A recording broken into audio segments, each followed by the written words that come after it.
Sweetless homemade கேக்கு.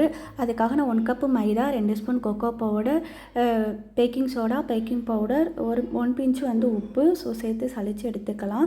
நல்லா mix பண்ணிக்கணும். அதுக்கப்புறம் பவுடர் பண்ணி வச்ச சுகரு, கர்டு, சன்ஃப்ளவர் ஆயில் எல்லாம் சேர்த்து நல்லா மிக்ஸ் பண்ணிக்கலாம்.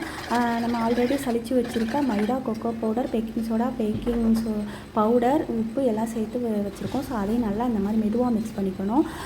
மிக்ஸ் பண்ணிவிட்டு கடைசியாக பால் ஊற்றிட்டு 1 டைம் மிக்ஸ் பண்ணிடலாம். பட்டர் ஷீட் போட்டு மிக்ஸ் பண்ணி வச்சுருக்கதையும் சேர்த்துட்டு 180 டிகிரியில் 10 மினிட்ஸ் நான் ஓடிஜி ஃப்ரீ ஹீட் பண்ணி வச்சுருக்கேன். அதுக்கப்புறம் 180 டிகிரியில் ஒரு 50 மினிட்ஸ் வச்சு எடுத்தால் எக்லெஸ் ஹோம்மேடு கேக்கு ரெடி ஆயிடுச்சு. அவ்வளோதான்.